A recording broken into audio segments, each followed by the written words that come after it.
ये कैसे आकाओं का बंदा हूं रजा। बोल बाले मेरी सरकारों के दौड़े गए रेलवे स्टेशन पे। और बूढ़े शेख सदरुल शरिया कहते हैं मैंने कहा हुजूर मैं ना चला जाऊं। कहने लगे ना पुत्र, मैंने बड़ा नमक खाया उस घर का, मैंने बड़ी नौकरी करी है, मेरी अपनी ड्यूटी है, तुम्हारी तो नहीं ना। मेरे शेख फरमाते रेलवे स्टेशन पे हजरत खड़े हैं तो एक मुसाफिर उतरता, उसके करीब जाते अदब से सलाम लेते तो कहते मारेरा शरीफ से तो नहीं कोई आया। कहते वो मुसाफिर गुजर जाता, दूसरा आता तो फिर करीब जाते, कहते वो उसके आस्थाने से तो नहीं आए, उधर से तो नहीं कोई आया। कहते सारे गुजर गए, जिन मुसाफिरों ने उतरना था उतर गए, ट्रेन चल पड़ी। तो मैंने कहा हुजूर किसी ने आपको गलत इत्तला दी थी, शहजादे तो आए नहीं। कहने लगे यार इत्तला गलत थी या ठीक थी, पर यहाँ तक आने का मज़ा बड़ा है। आप समझ सकते हैं आला हजरत के दो बेटे हैं, हुज्जतुल इस्लाम मौलाना हामिद रजा खान साहब और मुफ्ती आज़म आलम इस्लाम। दोनों शहजादे इतने बड़े शहजादे थे कि दोनों अपने अपने वक्त के सबसे बड़े मुफ्ती हुए। ये भी तो मेरे आला हजरत है ना, इसको भी तो जरा समझो ना। खुशकी और फिर खुशकी और फिर खुशकी।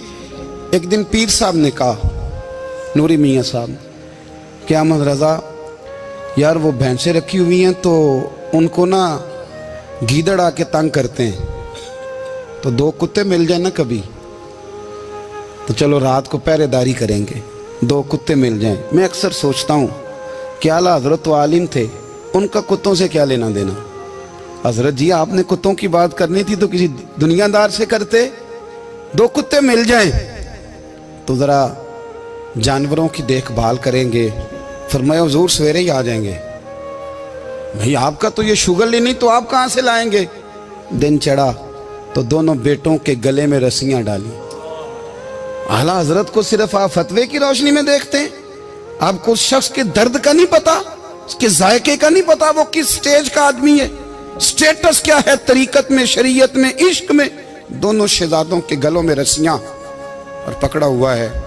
तो नूरी मियाँ साहब कहते हैं मैं चारपाई पे बैठा था तो नीचे बिठाल दिए दोनों बच्चे। मैं उठ के खड़ा हो गया, मैंने कहा मौलाना ये क्या। कहने लगे हुजूर ड्यूटी भी करेंगे और रोटी भी नहीं मांगेंगे।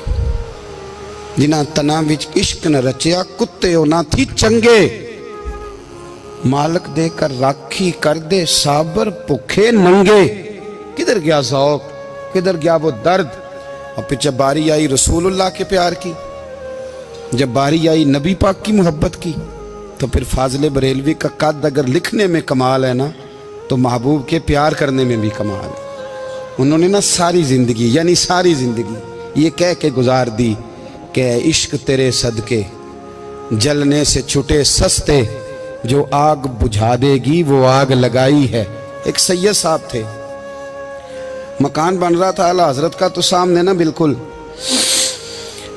लाइब्रेरी थी। तो जब मकान बन रहा होता है तो तब सारे मिस्त्री मजदूर अंदर ही होते हैं, तो सबका आना जाना था, सब लोग आते जाते थे बिला झिझक। तो वो सैयद साहब भी एक दिन आ गए, सामने लाइब्रेरी में मिले, फिर चले गए। कुछ दिनों के बाद घर मुकम्मल हो गया, अब औरतें भी आ गईं। तो शाह जी को पता नहीं था, वो पुराना ही माहौल समझ के ना, मौलाना ज़फ़रुद्दीन बिहारी कहते हैं पुराना ही माहौल समझ के तो अंदर आ गए। और जैसे ही अंदर दाखिल हुए सामने घर की औरतें देखी तो शाह जी माजरत माजरत माजरत करते परेशान हो गए। और फिर जब दोबारा पलटने लगे तो आला हजरत दौड़ के गए, हाथ चूमे, कहने लगे शाह जी आपको तो पता नहीं था, और आप मेहरबानी करें ये माजरत वाला लफ्ज़ वापस लें, ये मेरे घर की औरतें नहीं, ये तो सैयदों की बांदियाँ हैं, ये तो नौकरानी हैं, तो आप मेहरबानी करें, ये अंदाज आपका जो है ये दुरुस्त नहीं, आप मेहरबानी फरमाएं अंदर आए। और फिर सारे ख़ानदान को लेके पर्दे के पीछे खड़ा किया और कहने लगे शाह जी को गलती लग गई, उन्होंने हमसे माजरत की, अब हम सारे मिल के उनसे माजरत करेंगे, इसलिए कि ये रसूलुल्लाह का ख़ानदान। यार थोड़ा बहुत दो चार लफ्ज़ जिस बंदे को आ जाए ना, दो चार लफ्ज़, मैं ज़ाती तौर पे ना आपको पता है, मैं तो नात खानों से तो हमारी बनती नहीं, बहुत सारे नात खान तो हमें वैसे ही नहीं। मैं कहता हूँ नात आने दे जाने का नाम नहीं, नात तो कलाम का नाम है। किसी बुजुर्ग की बात पढ़ो, कुछ मतलब उसमें कुछ ज़ौक़ हो, कुछ दर्द हो, ये क्या बात हुई जो आजकल काम शुरू है। लेकिन आपको पता है हम नात खां की भी इज्जत करते हैं। मैं जिस नात खां से नात सुनता हूँ, मैं दिल की कल्ब की गहराई से उसका हया करता हूँ, मैं इकराम करता हूँ, अल्लाह जानता है, मैं एजाज़ देता हूँ, इसलिए कि मैं समझता हूँ ये जब बोलता है ना तो मुझे मदीने वाले की याद आती है, ये नबी करीम की याद दिलाता है, तो इसका एहसास है। आला हजरत फाजिल बरेलवी रहमतुल्लाह ताला अलैह ने नबी करीम से मोहब्बत की और हुजूर सैयद आलम सल्लल्लाहु अलैहि वसल्लम से ताल्लुक़ रखने वाली हर शय से मोहब्बत की। उन्होंने अपने ज़ौक़ को कभी फीका नहीं पड़ने दिया। सारी ज़िंदगी रसूलुल्लाह सल्लल्लाहु अलैहि वसल्लम का प्यार, थोड़े दो चार लफ्ज़ मेरी तरह किसी शख्स को आ जाएं तो वो अदब अदाब के दायरों से निकल जाता है। वो हर चीज़ को किलो काल के जायके में रखता है। इसलिए मुल्ला रूमी फरमाया करते थे, सेठ आदमी होना जेब में पैसे हो तो उसका पीर कोई नहीं होता।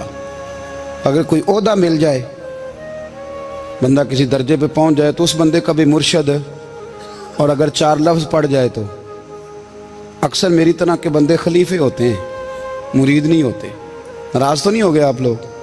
मेरी तरह के लोग ना खलीफे होते हैं, बताते हैं 14 जगह का खलीफा हूँ, तो सवाल ये है कि गुलाम किसका है? मेरी खिलाफतें। ओ खुदा के बंदे, गुलामी असल चीज़ है। आला हजरत फाजिल बरेलवी रहमतुल्लाह ताला अलैह ना लोगों से पूछते, जब कोई मदीने से आता, मक्के से आता, हज करके आता, तो पूछते मदीने गए थे? सदरुल शरिया रहमतुल्लाह अलैह फरमाते हैं, किसी ने कान में आके कहा हुजूर वो मोची हज करके आया। पक्की बात है हुजूर? हाँ। फरमाया चलो चलें। हजरत जी वो लिखना नहीं? तो मैं आके देखते हैं। हजरत मेहमान, ओए आके देखते हैं। कहते दौड़ने लगे, वो जूते गांठ रहा था। जाके पूछा हज करके आए हो? कहा हाँ, मदीना शरीफ गए थे। वो जिस बंदे के पास लोग तारीखें लेने जाएं तो टाइम ना मिले, भाई आज मदीने गए थे? कहने लगा जी बड़ा करम किया सरकार ने, मैं तो 1.5 महीना रह के आया हूँ। कहते हैं जुब्बा कहीं, पगड़ी कहीं, कलम कहीं, शागिर्द कहीं, मुरीद कहीं, और अंदर नहीं, हुजरे के अंदर छुप के किसी की तादीम नहीं, चौक में मोची जूते गांठने वाला दुनिया देख रही है। आला हजरत झुके और मोची के पैर चूमने शुरू कर दिए। लोग पकड़ दें, हुजूर ये क्या? वो भी पैर करने लगे, पीछे हट जाओ। ये वो कदम है जो मेरे मुस्तफ़ा करीम के दरे दौलत से होके आए। हरम की जमीन और कदम रख के चलना, अरे सर का मौका है हो जाने वाले। ये जायका, ये दर्द, तो आला हजरत ने ना ज़ौक़ वाली जिंदगी गुजारी, अदब वाली जिंदगी गुजारी, प्रेम वाला वक्त गुजारा, इश्क वाला वक्त गुजारा। हजरत बिलाल हबशी कभी सिपा सालार बने थे किसी जंग में, किसी सूबे के गवर्नर बने हो? बोलो तो सही यार। उनका तारुफ क्या था? नबी करीम के गुलाम। हुजूर के ना जो जाती मामलात थे ना, 20 अंसारी नौजवान थे जो हर वक्त नबी पाक के पास खड़े रहते थे कि हुजूर को हुक्म करें। 20 और 34 से लेकर 40 तक गुलाम हर वक्त हुजूर की बारगाह में रहते। हजरत बिलाल हुजूर के जाती मामलात की खिदमत करते थे। कोई ऐसी वो जो तबलीग की या दावत की या जंग की या जिहाद की कोई ड्यूटी नहीं वो करते थे, जाती खिदमत सरकार की।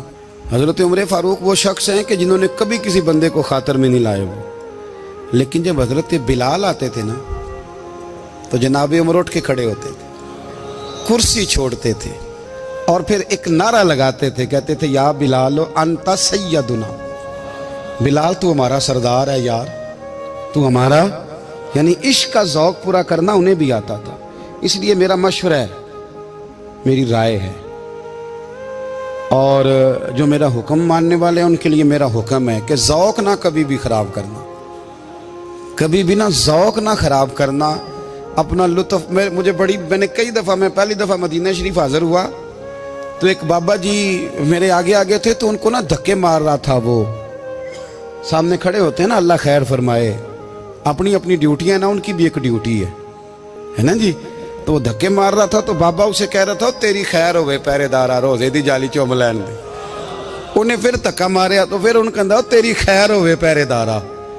मैंने, वो बिल्कुल अनपढ़ बाबा जी थे पर मुझे उन्होंने बहुत बड़ी बात समझा दी, मैंने उनसे बड़ा सीखा, मिंबर पे जिक्र कर रहा हूँ। वो तीसरी दफा फिर धक्का मारा, तेरी खैर होवे पहरेदारा। रोजे दी जाली। तो बाबा जी बाहर निकल आए तो मैं भी पीछे निकल आया। तो मैंने कहा बाबा जी यहाँ कुछ इन्होंने बांग्लादेशी और हिंदुस्तानी भी रखे हुए हैं, पर ये तो अरबी था खालस। ਉਹਨੂੰ ਕਦੋਂ ਤੁਹਾਡੀ ਵੀ ਸਮਝ ਆਉਂਦੀ ਸੀ? ਤੁਸੀਂ ਪੰਜਾਬੀ ਦਾ ਸ਼ੇਰ ਸੁਣਾਈ ਜਾ ਰਹੇ ਹੋ। ਕਹਿੰਦੇ ਪੁੱਤਰ ਮੈਨੂੰ ਵੀ ਪਤਾ ਹੈ ਉਹਨੂੰ ਨਹੀਂ ਸਮਝ ਆ ਰਹੀ, ਪਰ ਮੈਂ ਤੇ ਆਪਣਾ ਰਾਂਝਾ ਪੈ ਰਾਜ਼ੀ ਕਰਦਾ ਸਾਂ। ਮੈਨੂੰ ਪਤਾ ਹੈ ਉਹਨੂੰ ਕੱਖ ਉਹ ਯਾਰ ਅਸੀਂ ਰਾਂਝਾ ਵੀ ਤੇ ਰਾਜ਼ੀ करना है कि नहीं, कि सारी जिंदगी किलो काल के झगड़े में पड़े रहना। ऐ इश्क तेरे सदके जलने से छुटे सस्ते, जो आग बुझा देगी वो। और एक जगह पे आला हजरत कहते हैं जान दे दी वादा दीदार पर, हमने जान दे दी। हाँ, खाली उसने वादा किया था कि आऊंगा, आया नहीं था, पर जान हमने पहले दे दी। तो इसलिए ना ज़ौक़ शौक़ प्यार वारफ्तगी मोहब्बत असातिज़ा के लिए, बुज़ुर्गों के लिए, उलमा के लिए, मशाइख के लिए, बड़ों के लिए ना ज़ौक़ ना कभी ख़राब होने पाए। अल्लाह आपको सलामत रखे। और कुछ दुआएं मैंने दे दी हैं, कुछ अल्लाह जानता है मेरे दिल में हैं, वो मैं देता रहता हूँ। अल्लाह आपको हमेशा शाद व आबाद फरमाए।